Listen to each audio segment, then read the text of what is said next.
रत्नापुर में हर साल होली बड़े धूमधाम से मनाई जाती थी।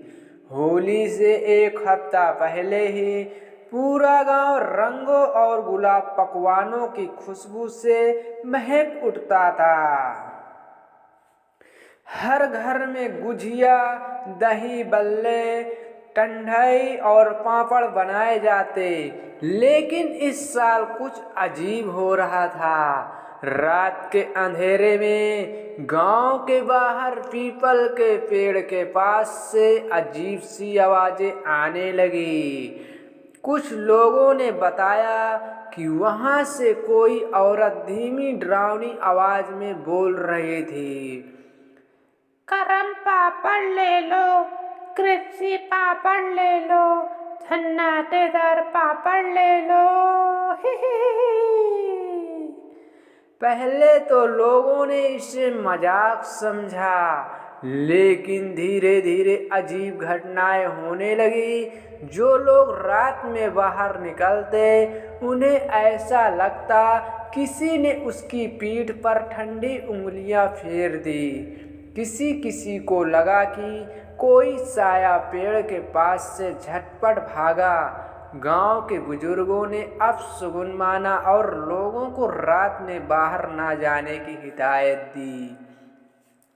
गांव के सबसे बुजुर्ग आदमी दादू रामपाल ने बताया कि बहुत साल पहले इसी गांव में एक औरत गुलाबो पापड़ बेचा करती थी।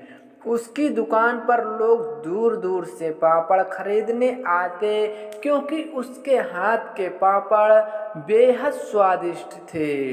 लेकिन एक बार होली से ठीक पहले गांव के कुछ शरारती लड़कों ने उसके साथ बहुत बुरा व्यवहार किया।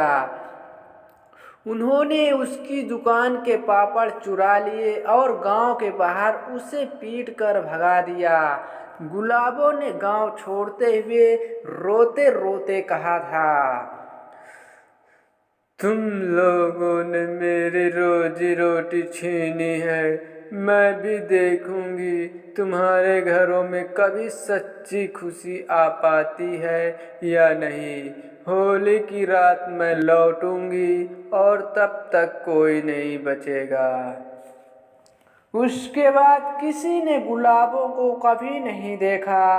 कुछ लोग कहते हैं वह गांव से बहुत दूर चली गई, तो कुछ लोग कहते हैं उसने गुस्से में आकर जहर खाकर जान दे दी। अब सालों बाद उसी पीपल के पेड़ के पास से वही आवाजें आ रही थी।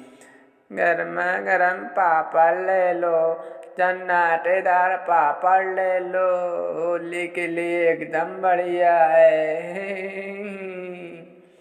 गांव वालों ने तय किया इस रहस्य को सुलझाएगा। रवि, सुरेश और कमल, तीन युवा लड़के आधी रात को पीपल के पेड़ के पास छुपकर देखने गए।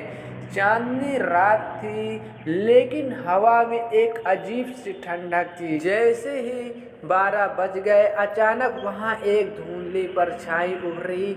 वह एक औरत थी, जर्जर साड़ी पहने, लंबे उलझे हुए बाल और लाल चमकती आंखें। उसने एक टोकरी उठाई जिसमें पापड़ भरे थे और गूंजती हुई आवाज में बोली, खाओगे पापड़, मेरे हाथ के पापड़। तीनों लड़के कांप उठे, लेकिन रवि ने हिम्मत करके पूछा, तुम कौन हो? औरत ने धीरे से हंसते हुए कहा, मैं गुलाबो, मेरी आत्मा अभी भी इन पापड़ों को बेच रही है। इन पापड़ को खाने वाला इंसान हमेशा के लिए मेरे जैसा बन जाएगा।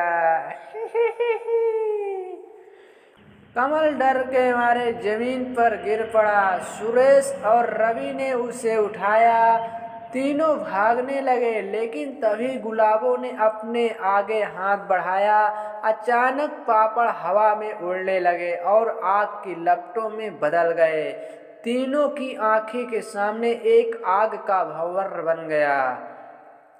गांव के बुजुर्गों ने होली की रात हनुमान चालीसा और मंत्रों का जाप किया, तब जाकर वह भंवर शांत हुआ और गुलाबों की आत्मा फिर से पीपल में समा गई। गांव वाले अब भी होली से पहले पापड़ बनाते, लेकिन होली की रात नहीं।